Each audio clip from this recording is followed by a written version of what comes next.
Today we're going to talk about why moving to Puerto Rico might not be the best idea, and if you stay until the end of the video, I'm going to give you several alternatives that you will like. If you're new to this channel, my name is Gerald Sommer. I'm the CEO of Nomad, a cutting-edge high-tech relocation agency based out of Siberia, Russia, where we help 7- and 8-figure entrepreneurs reduce their taxes legally. Anyway, I wanted to point out why moving to Puerto Rico might not be the best of ideas. If you're familiar with the tax code in Puerto Rico, you probably know that Americans can qualify for Act 60, which can help them to reduce their taxes by a lot.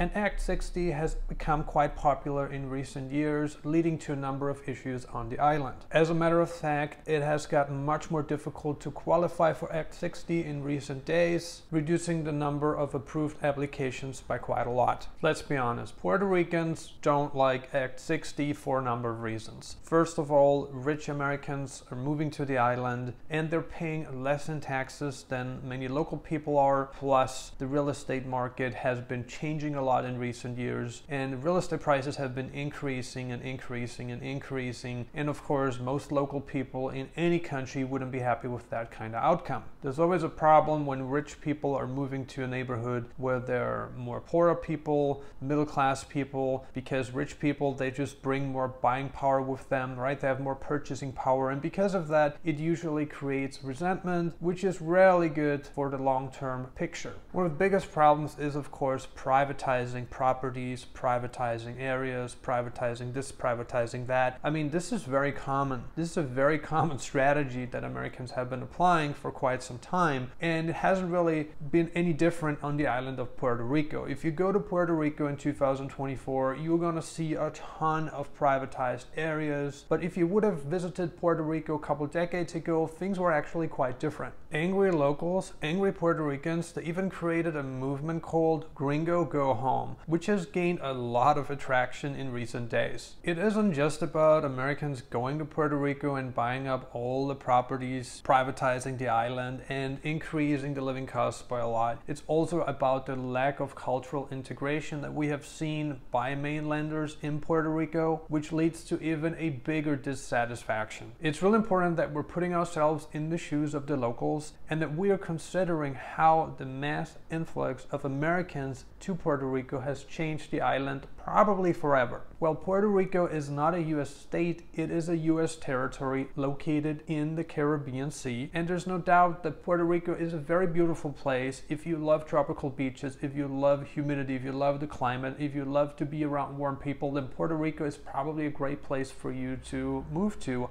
However, if you want to move to Puerto Rico just for the tax benefits, then it may not be the best of decisions for you to make. How it typically works is that the government, and in this case it's the government of Puerto Rico, comes up with a new tax code, with a new tax incentive to draw rich people to the island, and after a certain amount of time living costs go up. There are housing shortages, there are all kinds of problems, there's a lack of cultural integration, and that naturally leads to angry locals. And what do angry locals do? Well, they go out on the streets, they protest, they complain about it, and after time, you know, the anger, it just gets bigger and bigger and bigger, and because people have less than they had before, certain things have to happen, and what typically happens is reform, the tax code changes, the tax incentives disappear, and that's the end of that. There's also another picture to consider, which is that the mainland, so the United States of America, has been losing a lot of tax revenue. All the people who moved to Puerto Rico and qualified under Act 60 to save a ton of money in taxes, and many of those people managed to reduce their taxes to single digits, so they're only paying a single digit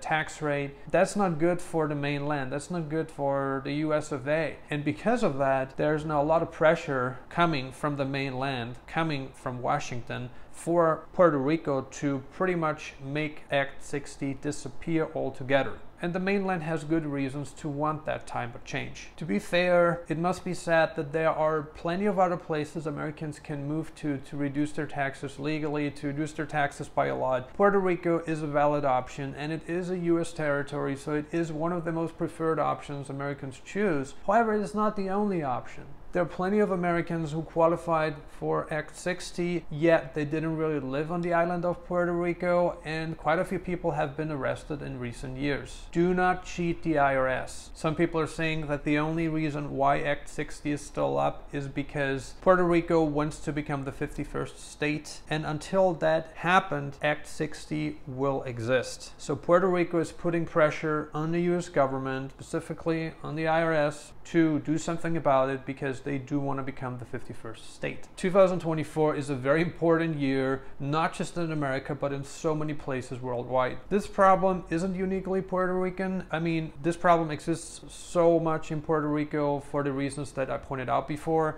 However, if we take a look at Portugal, a country that offered great tax incentives to first-time residents, including Americans and Canadians, Portugal has removed many of these benefits in recent years. And what must be said is that Americans and Canadians who moved to Portugal, they bought up a lot of the real estate in the major cities, in Lisbon, in Porto, and also some of the more prominent regions such as the Algarve region along the coast. I mean, they bought up a lot of real estate and they pretty much hiked up the prices anywhere they went. And yes, the same thing did happen in Portugal much earlier than it happened in Puerto Rico. Now the laws in Portugal have changed because the local states just couldn't afford housing anymore. And it isn't just because Americans and Canadians moved to Portugal. There are so many people from all over the world that moved to Portugal to take advantage of the great tax incentive that they had. But now if Americans and Canadians want to move to Portugal, get residency in Portugal, and do that by purchasing real estate, well, things have changed dramatically over the past year. Now Americans and Canadians cannot qualify for residency by purchasing real estate in one of the more prominent areas. So for them to get residency, they would actually have to get into lesser known areas. They have to go inland. They can't purchase real estate in Porto, in Lisbon, in the Algarve region, because the Portuguese government made some drastic changes to protect local citizens, and I think that was the right thing to do. So anyway, I'm just pointing this out for you to see that this problem is not uniquely Puerto Rican. This problem exists in many regions and countries worldwide. And even in Asia, if we take a look at Asia, in many Asian countries, or pretty much in all Asian countries, the purchase of real estate by foreigners is highly, highly, highly restricted. In many places, an American can't even purchase real estate in Asia. They can purchase apartments, but they cannot purchase the land the house is built on. So the question is, of course, what's the lesson here? Well, the lesson is that you don't move anywhere just for tax reasons. Specifically, if you want to move your life abroad, just look at the whole picture. You want to move to a place where you can see yourself living in that place for a prolonged period of time. Don't just move to a place to reduce your tax burden. I know that's a big part of the deal, but it's not everything. You want to consider the full picture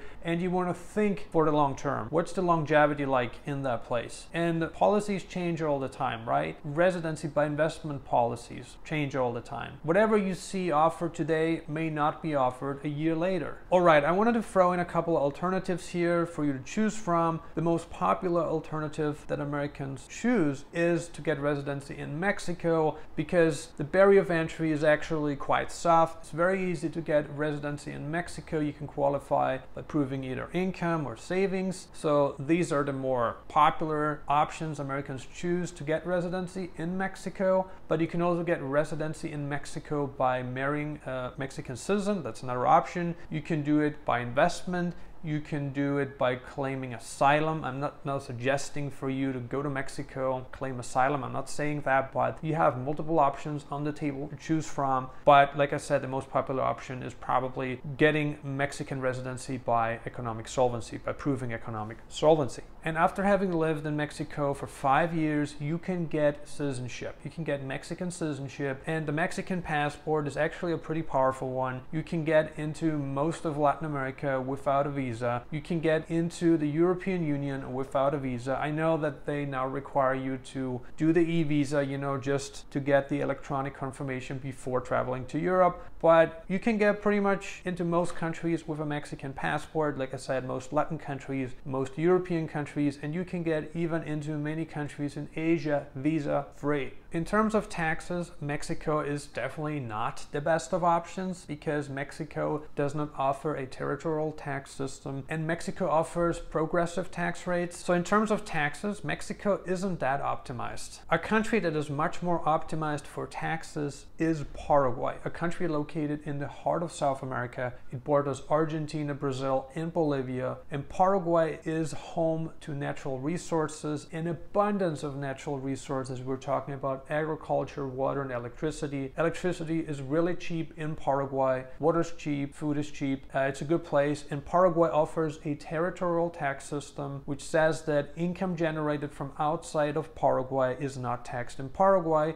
assuming that you hold Paraguayan tax residency, which requires you to stay in the country for 120 days per year. However, since you're an American citizen, you actually have to file your yearly tax return, you have to file your FBAR, you have to report all your foreign bank accounts, financial instruments that you have to the IRS. So you have to include it when you file your US tax return. And like Mexico, you can get citizenship in Paraguay after 5 years of residency. Paraguay offers low local taxes, low corporate taxes, and like I said, a territorial tax system that will greatly benefit you in the long term. Another country worth looking into is Panama. Panama also offers a territorial tax system which says that if income is brought into Panama from abroad, you do not pay income taxes on that income in Panama. Now, like I said, if you're an American, then of course you have to file your taxes and you have to pay taxes on your worldwide income. There's just no way around it unless you renounce US citizenship. However, there is this thing called the foreign income exclusion. So you have a certain amount of income for free to consume overseas. If you are not a resident in America, if you don't live in America anymore, then you can actually consume quite a bit of money tax-free overseas. Which of the discussed alternatives are you most interested in, and what's your take on Puerto Rico's Act 20? Do you think it will go away? Do you think it will not go away? What's your take? Share your thoughts in the comments below. If you're interested in obtaining a residence permit in one of the countries that we just discussed, Mexico, Paraguay, and Panama, please feel free to reach out to us now. You should see our website displayed right below the video. As always, thank you so much for watching Nomad Elite. We appreciate you. We see you on the next video.